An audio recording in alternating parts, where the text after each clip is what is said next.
സതീഷ്, അവസാനമായി അങ്ങയോട് ഒരു ചോദ്യം ചോദിക്കുകയാണ്. ഇപ്പോൾ ഈ കേസിനെതിരെ ഈ കൊലയാളി സംഘത്തിന് വേണ്ടി വീണ്ടും അപ്പീൽ പോകുമെന്നാണല്ലോ CPM ഒന്നടങ്കം സർക്കാർ ഒന്നടങ്കം പറയുന്നത്. അവിടെയും സാധാരണക്കാരൻ്റെ നികുതി പണം എടുത്തുകൊണ്ടാകുമോ ഈ കൊലയാളികൾക്ക് വേണ്ടി ഇനി സുപ്രീം കോടതിയിലേക്ക് ചെല്ലാൻ പോകുന്നത്?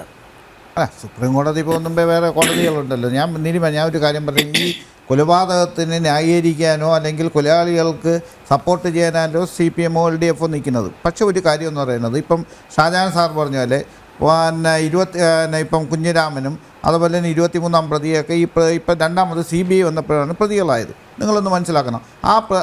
അതിന് എതിരായിട്ടാണ് അപ്പീൽ പോകുമെന്ന് പറഞ്ഞിട്ടുള്ളത്. അല്ലാതെ ഈ കൊലയാളികൾക്ക് എല്ലാം കൂടി അപ്പീൽ പോകണമെന്നൊന്നും ഒരു സ്ഥലത്തൊന്നും പറഞ്ഞിട്ടില്ല. കൊലയാളികളുണ്ടെങ്കിൽ ആ കൊലയാളികൾ ശിക്ഷിക്കപ്പെടണം. അതിന് സംശയം എന്താ? ആ ശിക്ഷിക്കപ്പെടുന്നതെന്ന് പറയുന്നത്. അല്ലാത്ത ആൾക്കാരുണ്ടെങ്കിൽ അതിന് അപ്പീൽ പോകും. അത് പാർട്ടിക്കാരെ തേജവധം ചെയ്യാൻ വേണ്ടി CBI എടുത്തിട്ടുള്ള നിലപാടാണ്. അത് ശരിയായിട്ടില്ല എന്ന് മാത്രമേ നമ്മൾ പറയുന്നുള്ളൂ. അല്ലാതെ വേറെ ഒന്നും CPM അല്ലെങ്കിൽ LDF പറയുന്നില്ല. അത് തന്നെ LDF കൺവീനറും പറഞ്ഞത്, ഗോവിന്ദ മാസ്റ്ററും എല്ലാം പറയുന്നത്. അപ്പം നിങ്ങൾ അതാണ് പറഞ്ഞത്. ഇപ്പം പട്യാല ഷാജി അദ്ദേഹം പറയുന്ന കേട്ടു, SFIയുടെ ഇതുപോലെ പിണറായിക്കെതിരായിട്ട് വന്നപ്പോൾ അതൊരു അഡ്ജസ്റ്റ്മെൻറ്റ്. എവിടെ അഡ്ജസ്റ്റ്മെൻറ്റ്? എവിടെ? അങ്ങനെ ഒരു തെളിവുണ്ടെങ്കിൽ അദ്ദേഹത്തിന് ശിക്ഷിക്കട്ടേ. അദ്ദേഹം പറയില്ലേ, അങ്ങനെ ഒരു തെളിവുകൾ അങ്ങനെ വല്ലതും ഉണ്ടെങ്കിൽ കോടതിയിൽ തെളിയിച്ച് ആ കാര്യങ്ങൾ ചെയ്യൂ. അദ്ദേഹം ഒളിച്ചോടിയൊന്നുമില്ലല്ലോ. അദ്ദേഹം ഇവിടെ മുഖ്യമന്ത്രിയായിട്ടല്ലേ ഇരിക്കുന്നത്.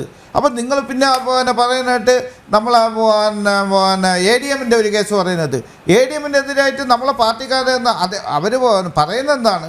ഈ CBI ഇത് വേണമെന്ന് പറയുന്നു. ഞാൻ ഇതുപോലത്തെ പറയുന്നത് PP ദിവ്യ ഈ CPM സപ്പോർട്ട് ചെയ്തു. അവരെ എല്ലാ പദവിയിൽ നിന്നും മാറ്റിയിട്ടില്ലേ? നിങ്ങൾ പറയുന്നത് ജില്ലാ കമ്മിറ്റിയിൽ എടുത്തു. അല്ല, ജില്ലാ എപ്പോഴും എടുത്തിട്ടുണ്ട്. ഇപ്പോൾ ഒന്നുമില്ല, ജില്ലാ കമ്മിറ്റി ഒന്നും എടുത്തിട്ടില്ല. അങ്ങനെയൊന്നുമില്ല പറയില്ല. അപ്പം ഞാനിത് പറയുന്നത് ഈ കൊലയാളി നിങ്ങൾ നീലിമ ഒരു കേസ് പറഞ്ഞത്, കേരളത്തിൻ്റെ അകത്ത് ഏറ്റവും കൂടുതൽ രക്തസാക്ഷികളായിട്ടുള്ള ആരെന്നറിയാം CPMൻ്റെ ആൾക്കാരാണ്. 212 പേരാണ് രക്തസാക്ഷികളായിട്ടുള്ളത്. വേറെ ഏത് പാർട്ടിയിലാണ് ഉണ്ടായിട്ടുള്ളത്? നിങ്ങൾ അങ്ങനെയാണെങ്കിൽ തിരിച്ചു പറയുന്നത്. ഞാനിത് പറയുന്നത് കൊലയാളികൾ കൊലപാതകം ഒന്നിനും ഒരു പരിഹാരമല്ല.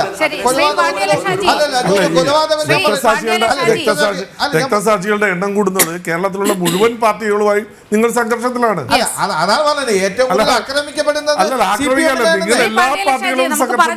നമുക്ക് പറഞ്ഞ് അവസാനിപ്പിക്കാം. ഇനിയും സർക്കാർ അപ്പീൽ പോകും. ഈ കൊലയാളി സംഘത്തിന് വേണ്ടി വളരെ കൃത്യമായി സർക്കാർ ഖജനാവിലെ പണം ഉപയോഗിക്കുകയും ചെയ്യും. അതിനെതിരായ ഒരു ജനകീയ പ്രക്ഷോഭം ആരംഭിക്കേണ്ട ഒരു ഘട്ടമല്ലേ? വളരെ ചുരുക്കി അങ്ങയുടെ മറുപടി.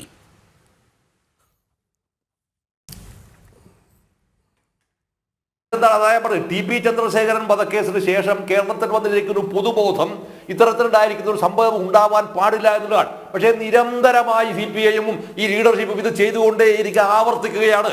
ഇപ്പൊ ഈ സംഭവത്തിനകത്ത് പോലും ഈ വക്കീൽ ഇവിടെ വന്നിരുന്ന് ന്യായീകരിക്കുന്നത് കാണുമ്പോൾ ഒരു മണിത്തൂക്കത്തിനകത്ത് പോലും മാറാൻ തീരുമാനിക്കാത്ത അത് മനുഷ്യ സഹജമല്ല.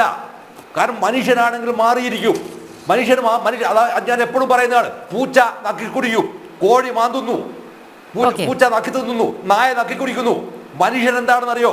മനുഷ്യൻ പണിയായിട്ട് പരിഷ്കരിക്കുന്നു. അവൻ നിരന്തരം മാറിക്കൊണ്ടിരിക്കും. ഈ മാറ്റത്തിന് വിധേയമാക്കാതിരിക്കുന്നു. അതായത് ഒരു മാറ്റത്തിനും വിധേയമാകാതെ നിൽക്കുകയാണ് CPM. ആ കൊടും ക്രൂരതയ്ക്ക് ഒരു അറുതിയുമില്ല. ഖജനാവിലെ പണം CPM ക്രിമിനലുകളെ രക്ഷിക്കാനായിരുന്നു എന്ന വളരെ കൃത്യമായ വാദഗതി ഉയർന്നു വരികയാണ്.